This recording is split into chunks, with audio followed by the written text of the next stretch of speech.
Hello everyone, welcome, good afternoon. I apologize for the delay. I know we're 7 minutes behind, and for the folks who are on time, I get it. That was on me.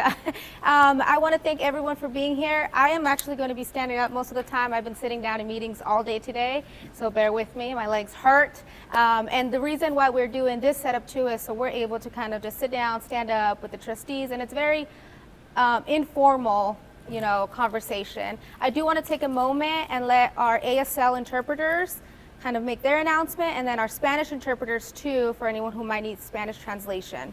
So I pass it on to you all. Okay.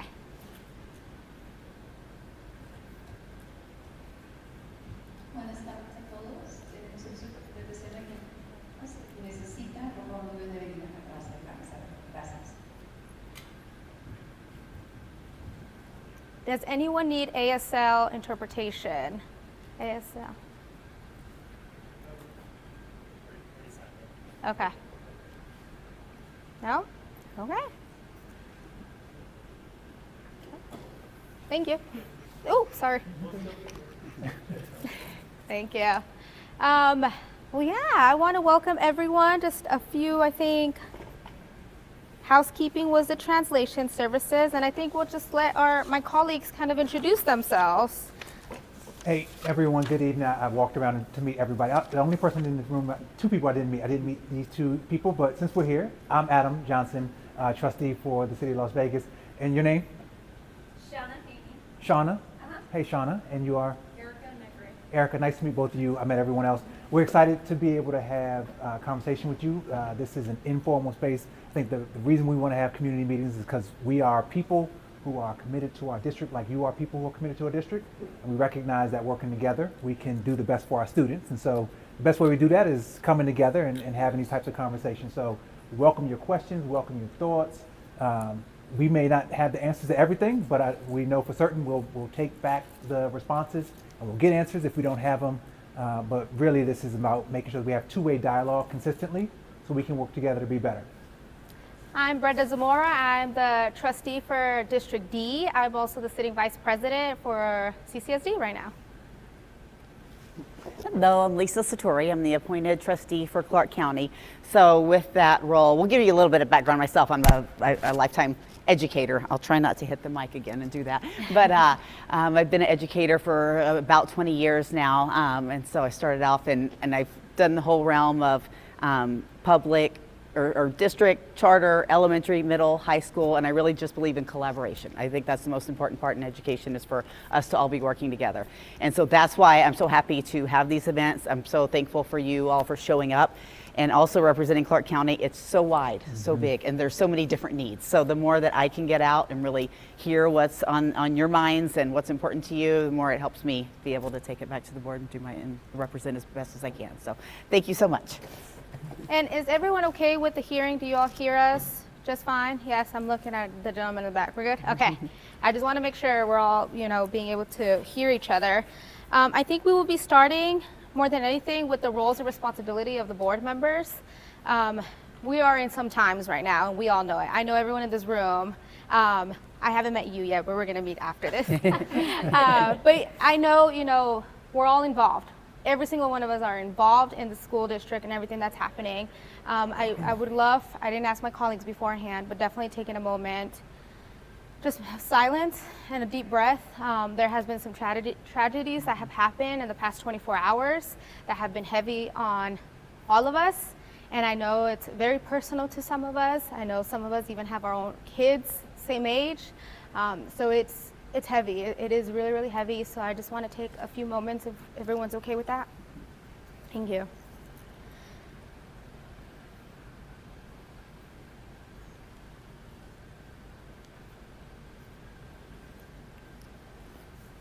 Thank you, everyone. So that kind of leads into the next, the topic that I really wanted for us to lead. The rest will be all you.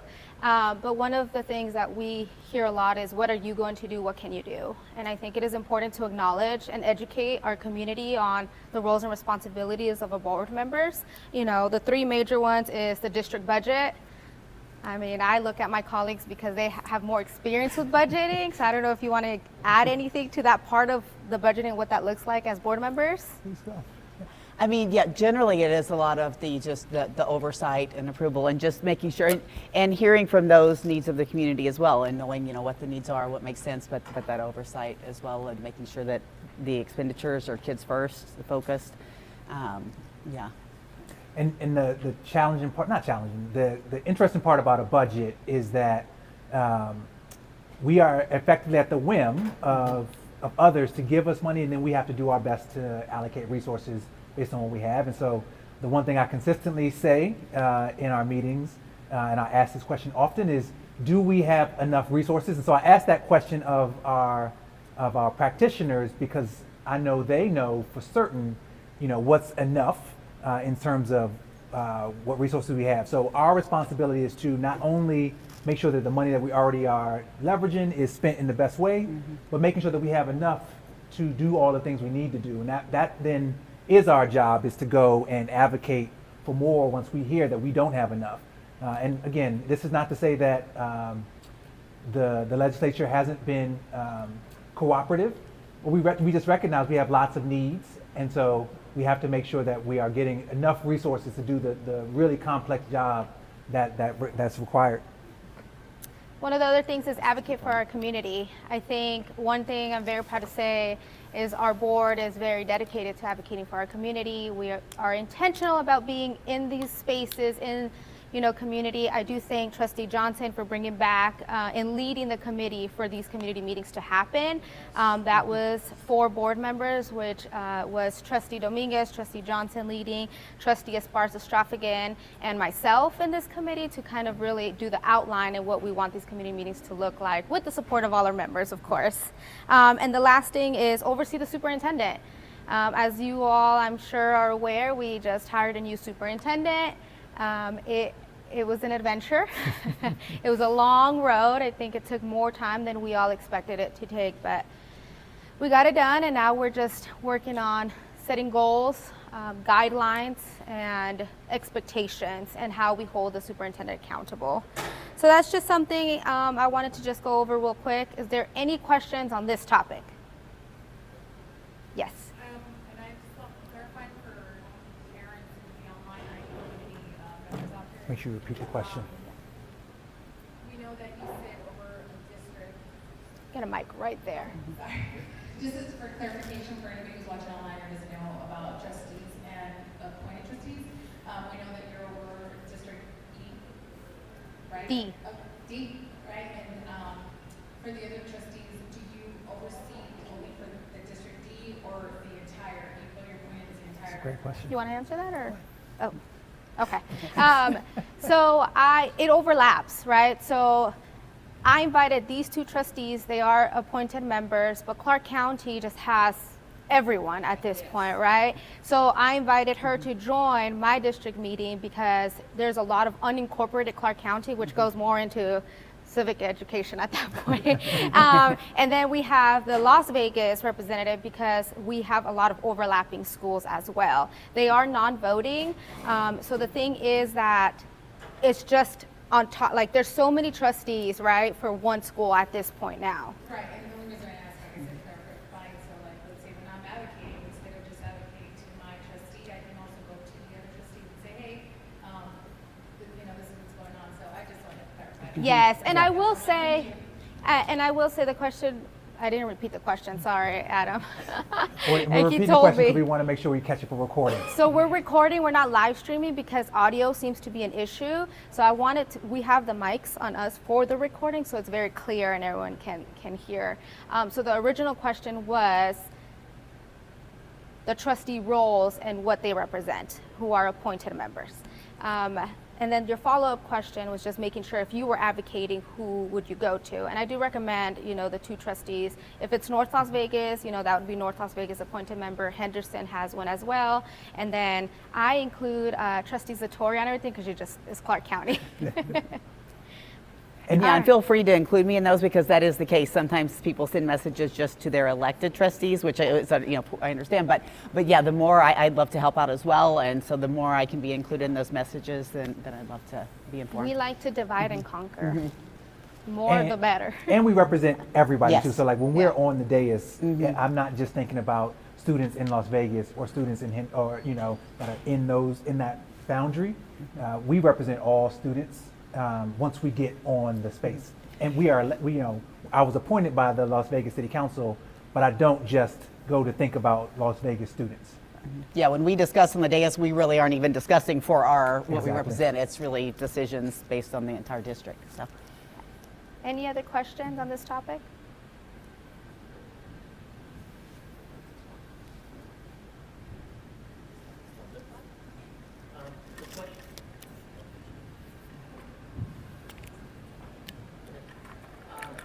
Question I have, I get to all this Hickey Elementary School. The question I have for both the appointed ones is what's your relationship with the city or state county? Like, what kind of conversation you have? Because you're a little bit different, right? People voted for the elected trustee. You're appointed by that. What type of communication have you back and forth? Because I feel like the one thing that we don't discuss with the appointed members is the cities and the counties now have ownership of the district because you're sitting on the board. They have the voice. So tell me a little bit about the relationship and what type of communication do you have back to your board? Yeah, that's a great question, Ed. I have a really great relationship with Repeat the question. I'm sorry, thank you very much. So Ed asked, what is my relationship? What is our relationship with our municipalities? I have a fantastic relationship with the city. So I'm required to present to them 4 times a year, So I present to the city council plus the mayor 4 times a year in their briefings, and if they ask me, I will come to their city council meetings. In those briefings, I tell them updates about the updates that I provide are academic performance, measures of success for academics, and then the things that a trustee would oversee. They then ask me specifically, for example, in my last briefing, it got pretty poignant. One of the council members said, "What is happening in my district, in my ward, for these students in particular?" And while I said, one, I make sure that I look at all students, and if that is a particular interest, let's have a conversation with the superintendent. So I set up the conversation between her and the superintendent so we can start to have a dialogue. I know that we have relationships with either our county commissioners or the city council members, but I think it allows for a faster dialogue to happen if a trustee who has a conversation with the superintendent every other week can say, hey, this got brought up to me from a city council member. They've been hearing this from their constituents. We want to make sure that you all are able to have conversation. It doesn't mean that their desires get to be answered any faster, but it does mean that they are able to have different kind of conversations. The other question you asked earlier was about what do you do when there are larger issues? It just means that we can try to figure out how to work together faster. So whether it's safety or if it's traffic, any of the larger issues that might overlap between municipality and the district, because we are so large and we touch so many different things, it just means that we can work together faster. But they don't say to me, hey Adam, you got to look out for this interest and please do that. That's not my responsibility to listen to them in that way. It is to say, what are the things that you're hearing from your constituents, and then how can I make sure that fits within the work that we're already doing with the larger school board. And same for, yes, very similar for Clark County as well. My communication with them is in those presentations, and there's a dialogue there I present to them. They do have a list of some priorities that were given to me in the same types of areas, some of their things that they wanted on my radar or things to, be working on in this role. So when I go do those presentations, I first present to those topics, then I'll also just kind of whatever's been happening lately that I feel like is useful for them to hear about. And then so that really is, but yes, it's not the case though where like Adam was kind of explaining that where they're having us, speak in certain ways or bring certain things up. A lot of what I talk about with them is connecting resources. So generally a lot of the things that happen, if they do reach out, sometimes it'll be, hey, we have this resource, how can we get this out to the schools, or how can we connect to that, or vice versa if things are going on and I can reach out to them and say, hey, we've been talking about this, is there any way Clark County can help out? So it's more that type of relationship than, I don't want it to be seen as them having an influence. per se. Thank you. Okay. Any other questions on that topic? All right. Well, this is the time where we open it up to you all. I want to ask questions. We're just an open. I like to say that I'm an open book, and I say, Trustee Johnson, I think that's where we really relate. We're very much just open, and if we can answer, we'll answer. If we cannot, we'll try to get to the answers. You guys can please raise your hand when the mic's going around. Hi, my name's Katie. I'm a SOT member at Gunderson, and I'm on our leadership team. So my questions are going to be a lot about budget. They all kind of connect. So per pupil funding in Clark County was like $9,501 per student. Schools were given $6,036.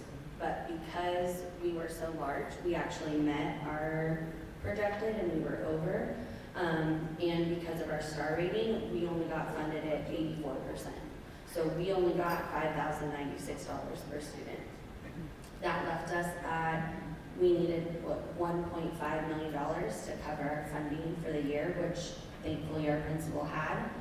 But our question really is like, if we would have had that extra $940, if we were funded at the full $6,036, we wouldn't have needed $1.5 million to fund our school for the year. And so I guess my question is this going to be adjusted or looked at for the next budget? Because we were able to cover all of our funding, but many schools in our area weren't, which is a loss of teachers, which is a loss of support for kids, and we are very much all here because we want to do what's best for kids. And we were in a good position, but a lot of schools weren't. And so if that funding formula isn't going to be fixed going forward for schools, it's going to be like a massive problem. So I can tell you what I know, and then. Can you repeat the question? Yes. So the question that Katie asked was, will the formula that we use to distribute funds from the district down to individual schools, is that going to be amended so that we don't run into some of the same challenges that we saw this year?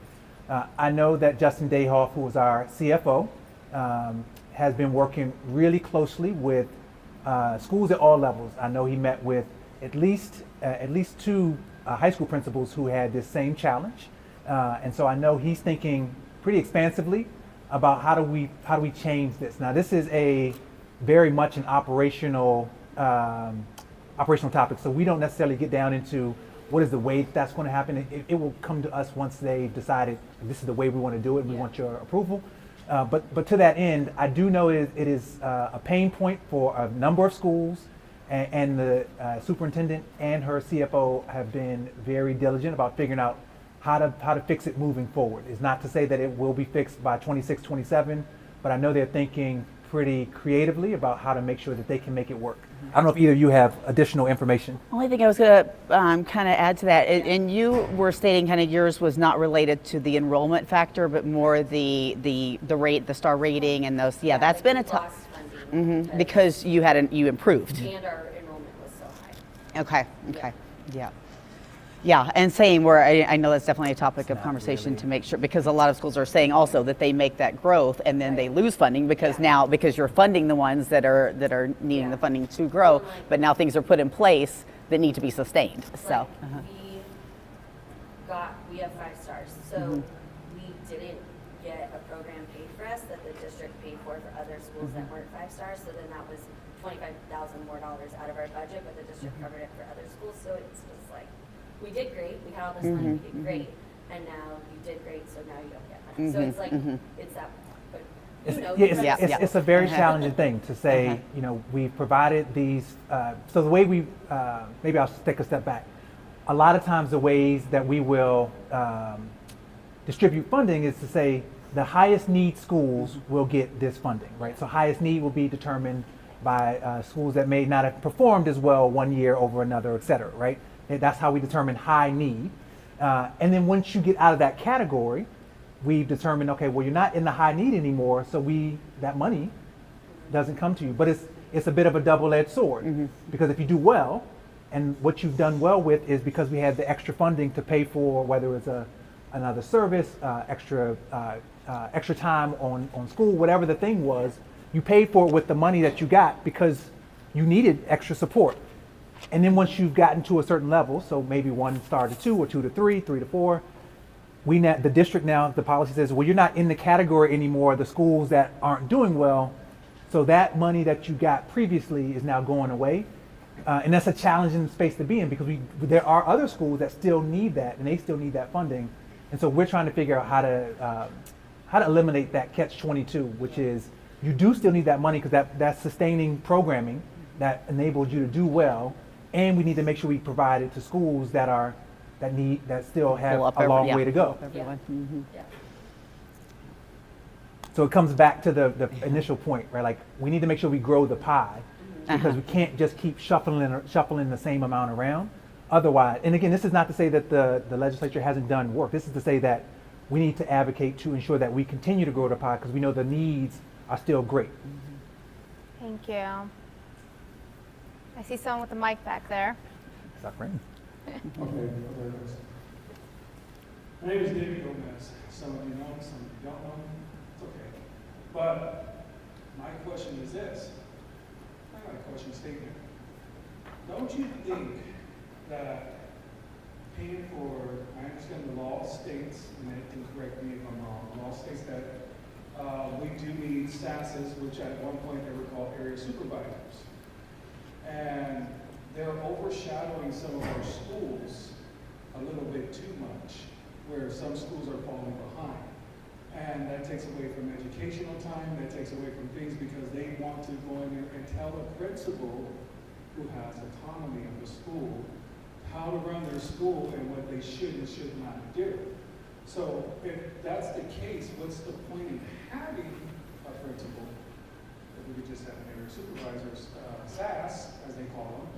And, you know, some of those things just don't make sense when we're talking about budgeting. Some of those pay grades that we look at, or you can look at it, Transparent Nevada, look up somebody's name, you'll find their information and how much money they actually make. And you'll see that some of these SASs actually make more than some of these support staff, and you're going to be busting their rear end to make sure that this stuff works. So when we're talking about budgeting, you know, can we eventually look at how SASs oversee schools so that schools can have a better performance without turning their neck and saying, oh my God, my SAS is here. Oh my God, they're going to make me feel uncomfortable. We got to go to classroom visits. And that does not help the principal itself in whole. And that's what my statement is on that. But the question is, can we eventually visit it somewhere down the line with the superintendent and say, listen, we need to allow these schools to operate so that we can get the formula, the budgets, and things that principals need to do to get this money to make these numbers go up.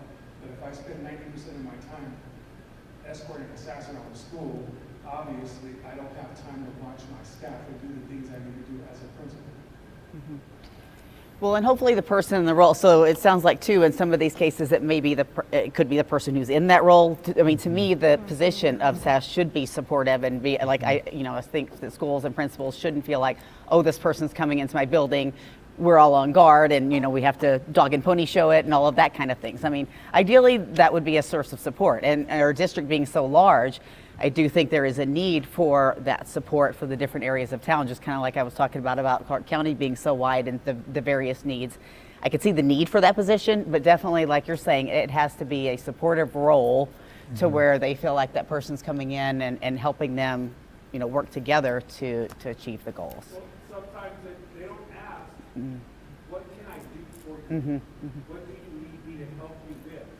They're like, show me your numbers, show me where you're going. This is what I see, this is what I don't see. And they pull them aside and pull them apart. And I see this because I am an SLT member, I'm a parent of 7 children, I'm out there. And I work with PERC mothers, so I've seen it for a very long time. And a lot of these guys are not in here to help our schools. And if our schools fail, then how do we pick ourselves up when they're falling backwards?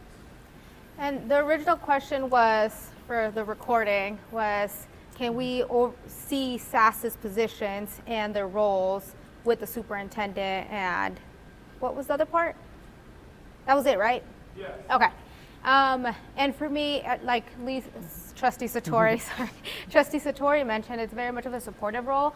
And I think your question is very heavy, David, to be honest, because it has a lot to do with the culture, right? The culture we've had in the district, if we're being fully transparent and honest. Because I've had the privilege of meeting really good SASs who are very supportive to the schools, who have worked on coordinating programs within that area that they have, and it's been very successful. But I've also had, experiences where I hear that the SASs are not supportive, that they're micromanaging and they're kind of overstepping their role more than anything. So it's a shift that's happening, and our new superintendent is very aware of that. And I know it's been difficult for people to speak up, even from the schools, even probably principals who are uncomfortable with it because of the culture we used to have.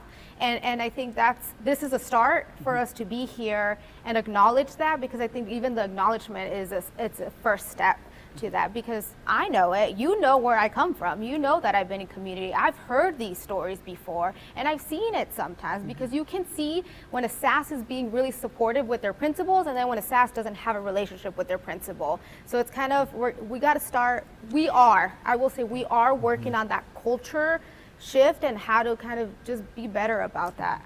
And can I say too, because I don't want to say like anyone that's in that role shouldn't be, like, I don't mean it that way, but to say like also it's sometimes the direction that they're given. So that, and I think that Superintendent Ebert is really doing a lot to change this culture. So, and they might have in the past, had a different direction when they go in, or different kind of guidance of how they should be working with schools. But hopefully, and us even being here is part of the change of culture, of trying to, have a atmosphere that is more collaborative and working together, and so I think those things are definitely happening and changing, and hopefully, as I think we've seen a lot of the culture starting to shift, you'll see it there too. So I will ask, speak up, right? I mean, maybe not the principals, because I know there's that thing, but like, if parents who are in the SOT and are seeing these things, you all have the power to advocate and speak up to help your school, right? If there is that toxic culture, I'm gonna be transparent, it's a toxic culture, right? And the other part, I will say this, and when you work as a school leader, sometimes you don't know your own blind spots.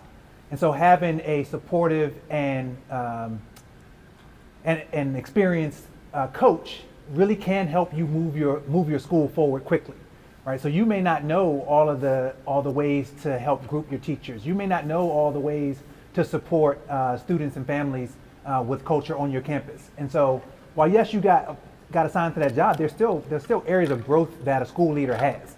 And just like I'm a person in my job, I have a manager, not because the manager needs to tell me every single thing I need to do, but because over time they evaluate my performance and say, here are the things that you've done really well, here are the areas we think you can do better, and I'm going to coach you to get to that next level. And so we want to make sure that principals get that same level of coaching, because the reason, from what I've heard, teachers love to be coached, right? They want to grow.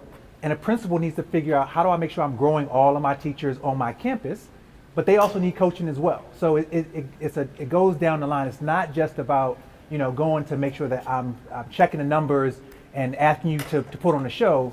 It is about human development. How do I see this person and the talent they have, and then how do I support them to grow from where they are to where I need them to be, so that they can be the best school leader possible. But every person needs somebody to help support them with that growth. So if you had if every principal only, if the ratio was 35-1, it'd be really difficult for that coach to get in and have very specific conversations with that principal, because they wouldn't have the time to spend in that school. And so again, this is not to say that we need to be 1-to-1, but you also can't have so many managers, so many people under you that you can't build really good relationships and understand the culture of the school, understand the human being that you're coaching. And so again, it's a fine line you have to run between making sure that you have enough of the specific conversations, but also, to your point, you can't have 75 SASs, because that's it's an expensive number. Mm-hmm. All right. Thank you. You're welcome. You're And welcome. for the folks who have trickled in, you just raise your hand, we'll give you a mic, and it's open forum. Any questions you all might have? It's on. Shannon Higney, I am a parent at Hickey Elementary School. I also just started the PTO there. I'm a third-year SOP member, and I am a badged parent volunteer. My concern for this meeting is the safety of not only the other students, but the staff members at our school, because over the past few years, our behaviors have gotten so out of control that our principal doesn't even feel like she has the power to properly take care of issues that come up. Because when you have a kindergartner that's able to pick up chairs and toss them at the teacher and other children, and they're not able to be, I don't want to say punished, but essentially that's what it is, properly, because if you were to do that to any police officer, that police officer would obviously take it, be in charge and take care of that child. Why can't that principal go and protect those other kids and staff members and get them to a school that can properly handle them?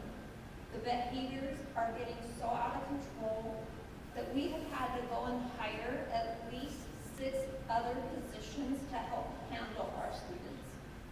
That's 6 positions of money that we've had to go and use from our carry forward or whatever you want to call the pot that we could have used to do something else to help further our kids. What are we going to do to help keep not only our kids, because my kids are now scared to go to school. I'm not going to lie. They are scared to go to school. And I'm to the point where I don't want to live here anymore because of it. Because my daughter should not have to worry about whether or not she's going to be the next victim of being bullied because her best friend just left the school because she was bullied and they were the only 2 friends to each other. Now I'm worried that my daughter is going to be the next target. Take that first. Well, number one, I'm really sorry that the experience has not been what any of us would want for your child. I know the superintendent and all of the team are trying to think about how do we make sure that we have appropriate consequences for students when they're not following our guidelines around behavior. It's been one of the things that the superintendent and team have really started to look at all 3 levels of school, elementary, middle, and high school, because we want to make sure that students feel safe coming to school. We had a survey just last year about perceptions of safety and how do we make sure we turn those perceptions into realities for students to make sure that if they're saying they're unsafe, what do we need to change on our campuses to do it? From our seats in terms of policy, we certainly have continued to ask, one, how to make sure that the discipline isn't unfair, but there are consequences for students who have not followed behavior patterns or expectations for classroom behavior.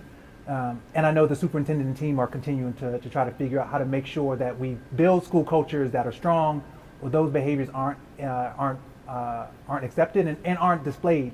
But I don't know if anybody else has anything they want to add. I want to repeat the question real quick for the Sorry. recording. Yeah. It was safety in our schools and what can we do and what are we working on. Do you want to go first or do you want me just Go ahead. if you Okay. wanna keep going. And I think the other thing that we need to think about is a balance of direct, punishment and then figuring out what services that student might be going through and some wraparound services that we can provide.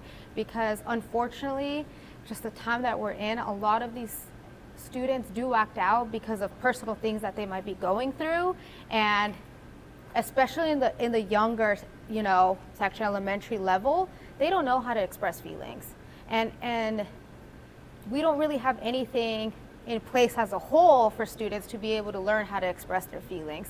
I will say the Nevada Department of Education in partnership with CCSD has been having family workshops where we've included coping skills and how to have a student just even understand their feelings at a very young level, because we do have 5-year-olds picking up chairs and throwing them, and it's probably something at home that they probably didn't even eat breakfast and they were late to school because of all these other pieces that are coming to. But it's also a balance of the punishment, hey, we've tried being supportive, we've tried helping you and how to do that, and we are trying to figure that out. So I will just want to include that part of there can be other factors that are going on that honestly they're probably not being funded by the district or the state at this point. And then I will let Trustee Satori go before your follow-up. Yeah, and it's always such a difficult thing too, because like as Trustee Zamora mentioned, we're always trying to, especially in elementary, it's about teaching the child appropriate behaviors. Definitely seeing a lot of things with restorative justice circles and different supports, definitely those wraparound supports. I mean, and so many of our meetings now, it is about more connections, more partners that we're bringing to connect our families with, to connect our mental health professionals with, our social workers to try to get that support. Definitely some things moving in the right direction as well happened in legislation, which as far as what we can do in those in bullying incidences where we can, relocate the offender of the bullying, not the victim, and some of those things where it gives the principal a little bit more leeway in making sure that they do what's best for all of the students involved. Go ahead. Did you have something specific to add on to? Just part of like the whole thing that's been going on at our little corner of the universe here. A few weeks ago, a child brought a gun to school, okay? We all know that that's a very serious issue. That whether he was intending to do harm or not, that's a very serious issue. see But that if one. you read in the code of conduct, it says the principal can recommend a student for suspension or expulsion. Why does it have to be can recommend? That's a very serious issue. Like they should be going to a school that can handle that kind of behavior. And I'm gonna look at staff real quick. Also, a student in that same scenario, the next day he was there bragging in school that Because he couldn't have expulsion. any Yeah, punishment. for He weapons was on a campus, minor, it's automatic. And he's bragging about how he's been suspended from other schools, and now he's at our school doing the same thing. Why is he being kicked from school to school to school? Why is he not going to the behavior schools? And I want to address the weapons because the weapons in school, and I'm looking at the CCSD staff to correct me if I'm wrong. If it's a weapon in school, it is not like a recommendation for suspension, but it is expulsion. Age related too, yeah. though. It is age related. Guns, Yeah, yes. it's not. I don't even. Suspension is not an option. Is there under 11? Is there Because the age? if it's a blade under a certain length, then Yeah, it's I different. think they took the blade away. And I don't want to give out that information. There are certain weapons that are required. For expulsion. Okay. And I just want to clarify that for the folks who are watching the recording too, right? Because I don't want the messaging to be, oh, if someone brings a gun, it could be just a suspension, a slap on the wrist type thing. But no, a gun is an expulsion offense, and it is in the code of conduct. And if that situation did not happen, you can reach out to any of us, and we can also continue the conversation. But like, what about the kid that was conspiring with the other kid? Like, why is he not being punished just as much as the kid with the actual gun? It's tough because we don't know all the circumstances that surround that situation. And I'm not saying that either of them, I'm not. Saying that, to be saying that because he's a fourth grader, but when my children hear that, they get scared. Agree. And part of what we want to make sure happens is, we talked about coaching from principals and helping them understand how to navigate really challenging situations in schools. That's part of the responsibility of a SAS and their leadership. Right? Like when you face a situation that you've never seen before, one, how do I navigate it as a school leader? And then how do I make sure that I keep a really strong school culture and community?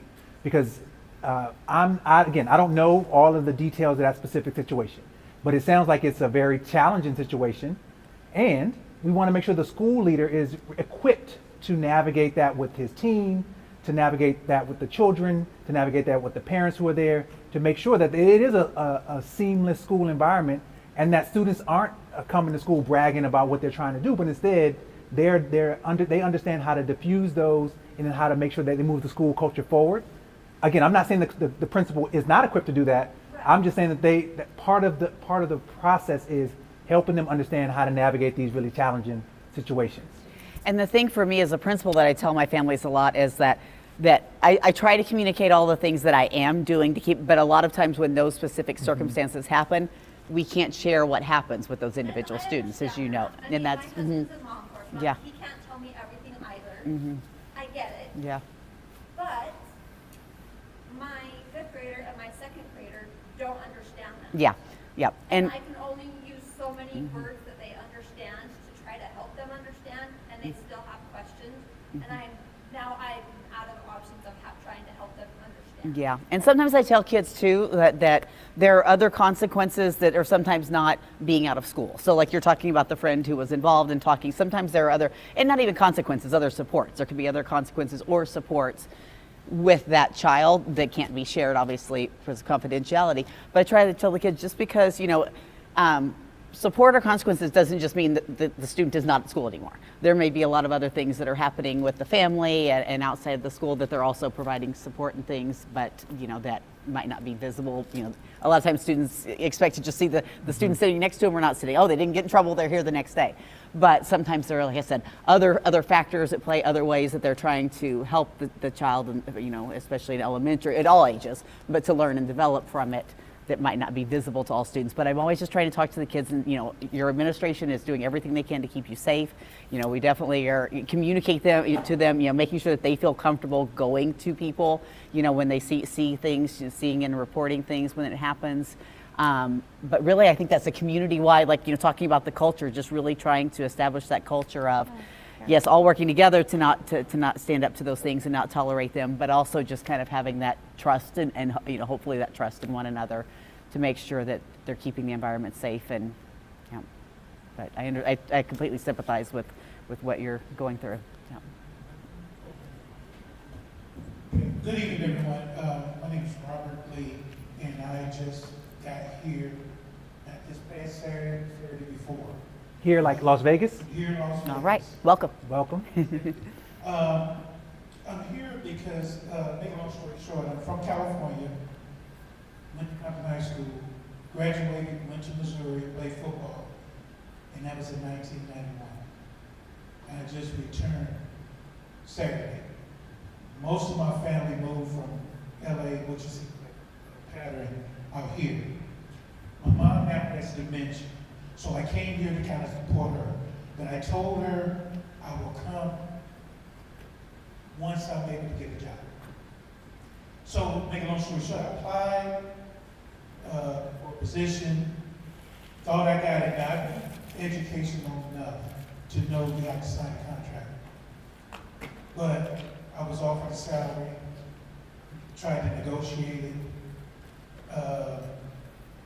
filled out other forms, did a fingerprint check, which I had to do through cars because I was in Missouri, just to get told while in the process of driving with my wife, there's a hiring freeze. I think that was a day before the board meeting was going to approve. So I'm here, but a little bit about my background. And I want to answer something later. I worked at alternative school, and my district, Kansas City Public Schools, was wanting me to move into a role called a school improvement officer, which I had to decline.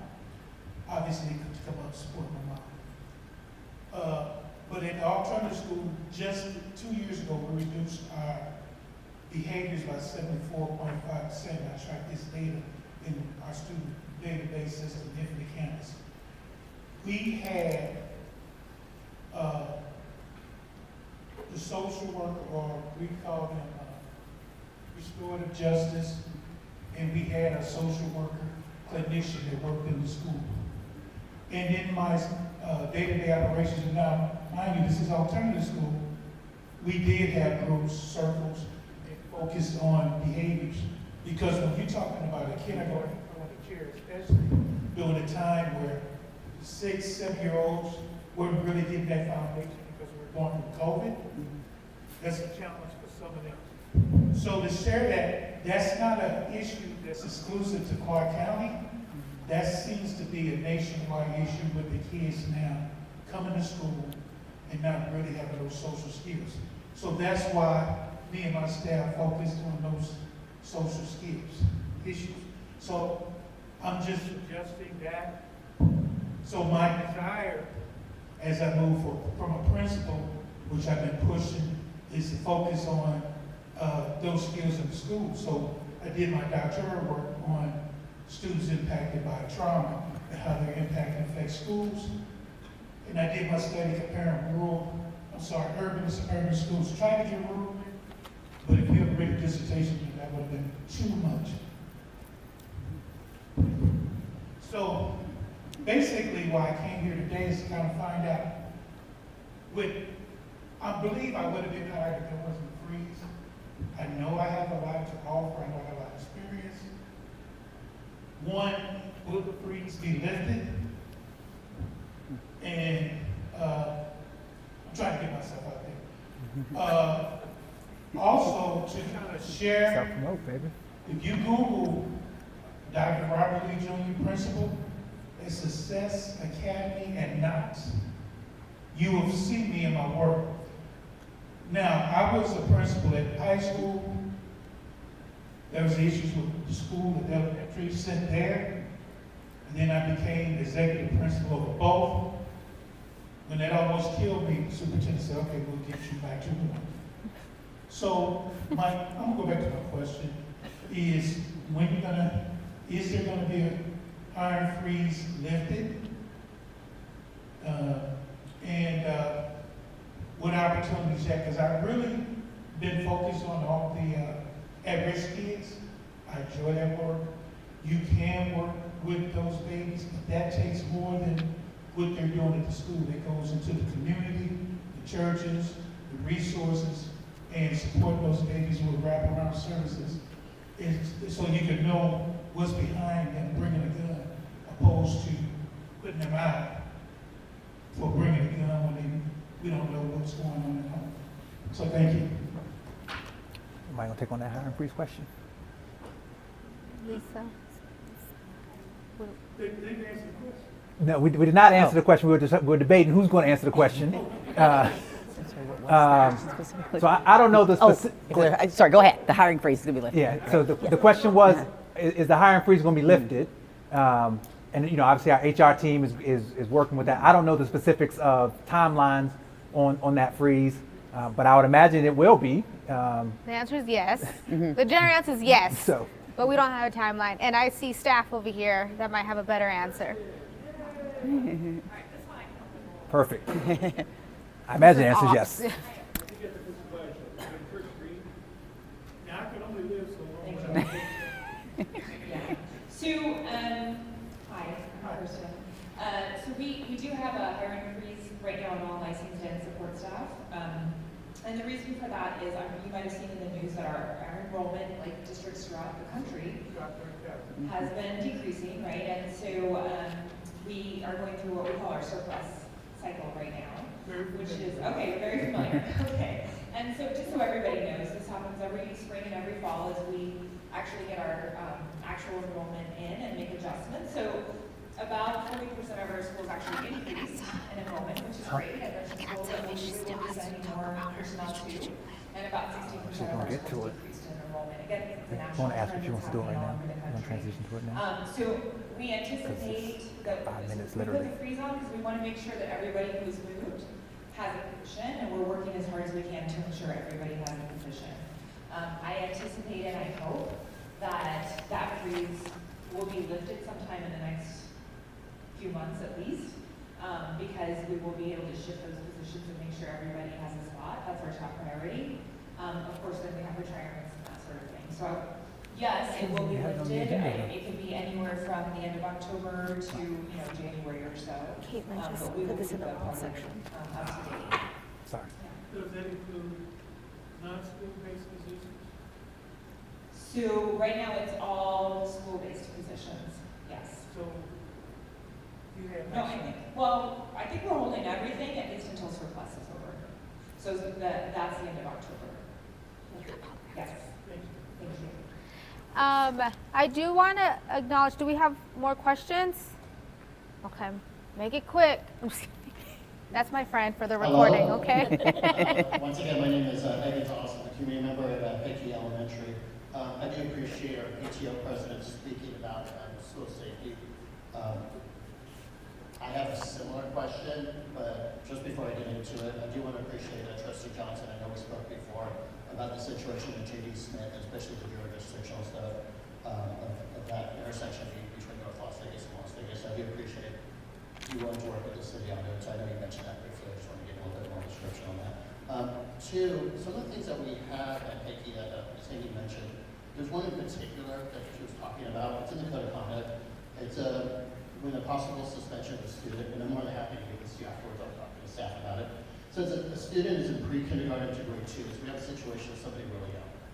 And it says if you're going to suspend them with SWI, with suspension with instruction, you must contact the region services division for guidance on it.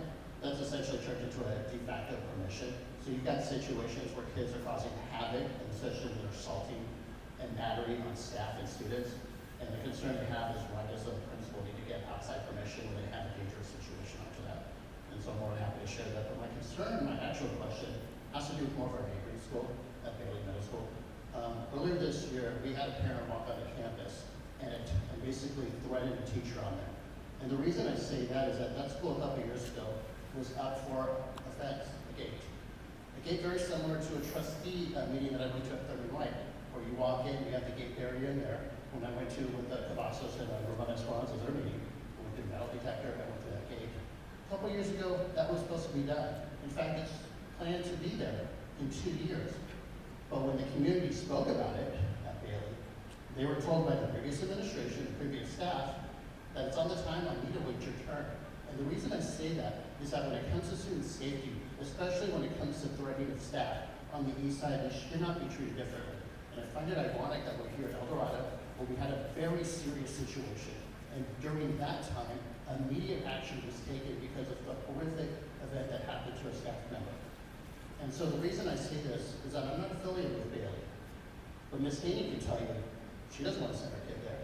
We talk to our staff, we don't want to send them. They're not wanting to send their kids there, especially when you have open enrollment, where people have to decide if they can go to any other school.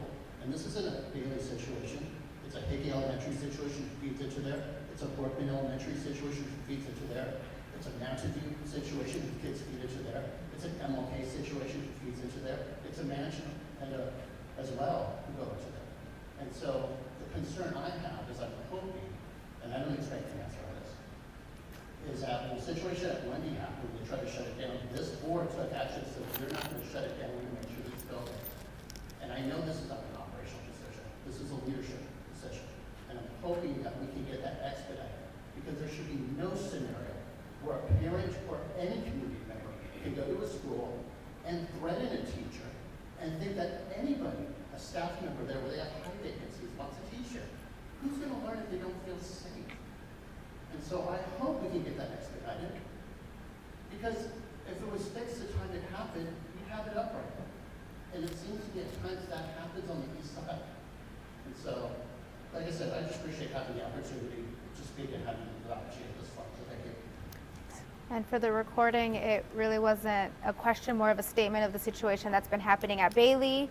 I have been in communications with a lot of folks on the east side too, and there's a lot of learning, like we did our disclaimer. There's a lot of learning that we are also, going through. So one of the things for the folks who want to give an answer, just kind of like they can pay it for themselves. No, because when it's their time on the timeline, they're actually going to remove it to put what they want to put in. So it's this ball and this mountain of things that we're looking at to kind of also educate, I think, some of the folks that didn't know how it goes, and then figure out a solution together. So thank you. The one thing I was thinking about though, Ed, as you were talking, and yes, right now we have a system that, you have something this large, you got to have a system for putting things in place. You can't just because everywhere there'd be somebody jumping the line. But I don't know what the protocol is for expedited hardware. If there's a criteria for it, maybe there is, maybe there isn't, so that we could also insert that into the system of look, this needs to be expedited because, and then there's a way for us to put a proposal in. But I don't know if that's the case. But also, again, we have to make sure the system is continuing to work, because again, limited resources. We have lots of things to fix, and so we can't just say everybody gets to jump the line just because. So we're not asking you to spend new money that's not there. It's on the timeline, so at least it's there. It's a little bit different, so I can appreciate you. Do you want to ask? Okay. Can we see if there's anyone new who has not had a chance to ask a question, because we're running out of time a little bit? Okay, I Someone said new. you. Someone new. That's our friend. You're in a new seat, but that's not. Anybody over here? Questions? Preguntas?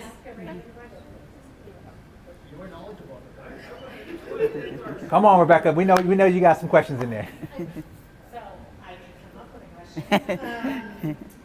So I guess I will echo Ed's sentiments. I've lived in the east side for 20 years. I live 4 minutes from here. It is hard not to feel, based on repeated history, that people in other areas of town don't have the timelines to sit and wait. That there isn't the lag and the delay in response. And that's been an uphill battle under 5 different superintendents and way before you guys were in office. I guess I would build off of this Mauner's comment. What can be done from a policy standpoint to address the challenges with school safety and traffic? Obviously, no child should feel unsafe walking to school.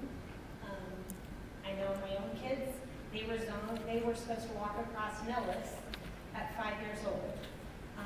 I have the ability, partially because I chose to stop working and work from home, to make sure they got to school. But a lot of parents don't have that ability and that flexibility to do that. And one of the challenges seems to be that we build schools, we being you, CCSD, with this imaginary concept that people are going to walk and not drive their child to school. So, my kids went to O'Callaghan. You try to navigate O'Callaghan at drop off or pickup. That's like Frogger, right? And not in a good way, because those are 11 and 12-year-olds that aren't paying any attention. And I get that that's a municipal issue when it comes to the streets, but CCSD continues to build schools with parking lots and infrastructure around that don't accommodate the number of cars that are in that area at any time. So we can't keep saying, and this year I've noticed the social media posts, Kirsten, that if you have traffic issues, contact the municipalities, contact the municipalities, contact the municipalities.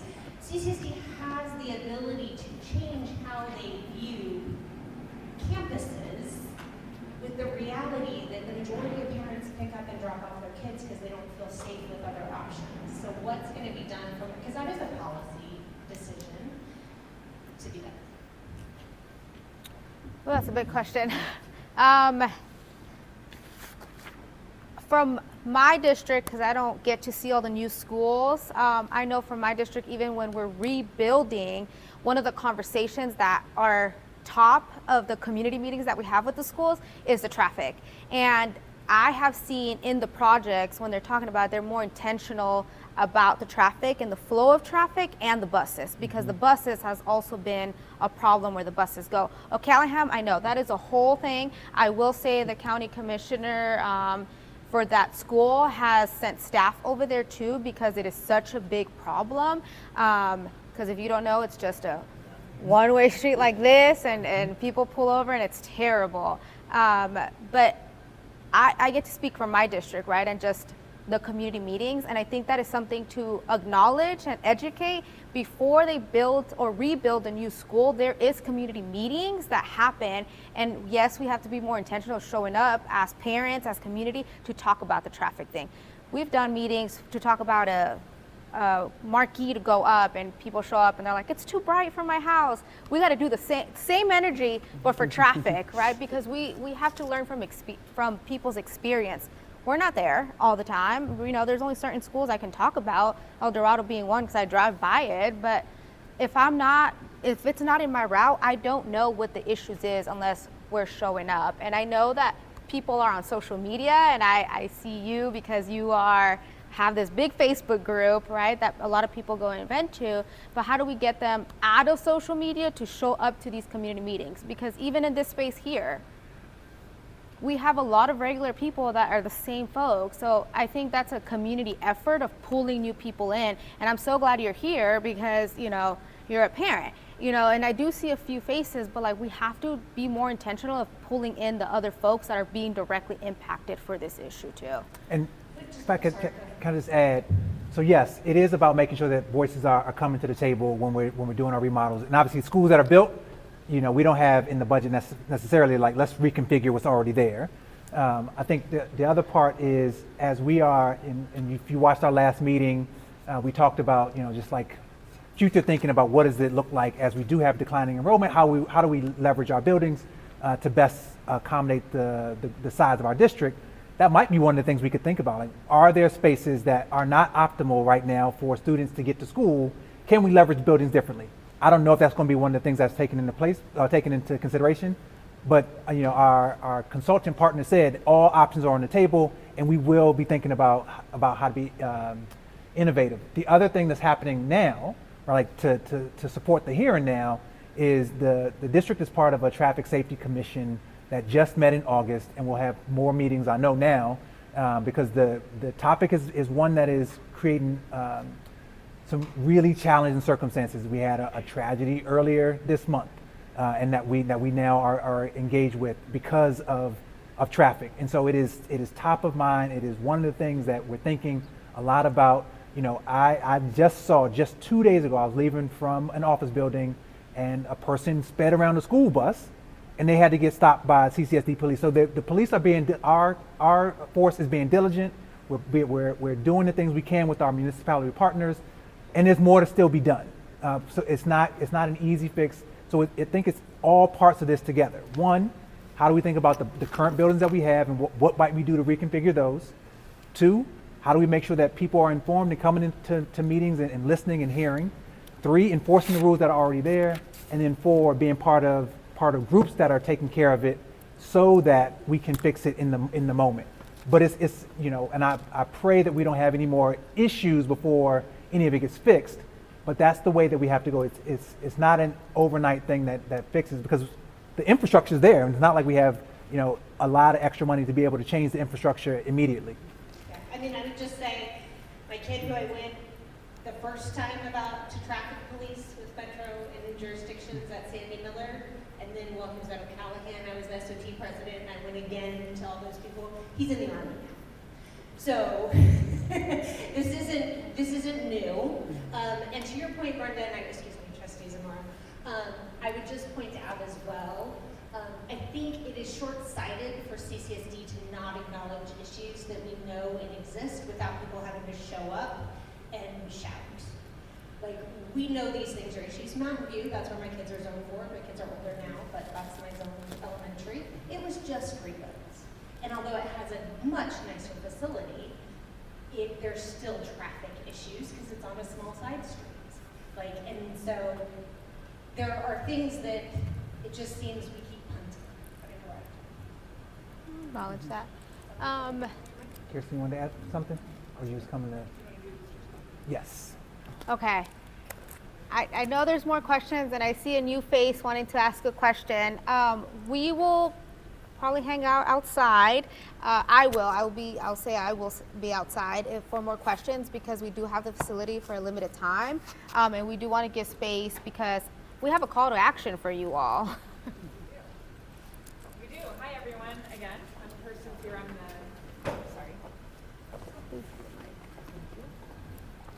Hi again. I'm Kirsten Sear. I'm the Chief Community Engagement Officer for the Clark County School District, and we do have a very short, very easy call to action for you. And I know some of you have been to a couple of these meetings, so you can participate again if you want to. But we are launching our strategic planning process. We are developing a 5-year strategic plan that will guide all of our work at the school district, all of our budgeting, all of our decisions on where and how schools are being built, all of that work. And so we're just beginning the process, but we are hoping that you will take 2 minutes to scan this QR code and answer a very simple question, which is, what is something that would make you proud of our CSD schools? And so we have gotten a wide variety of responses. It's been very interesting to see what people prioritize.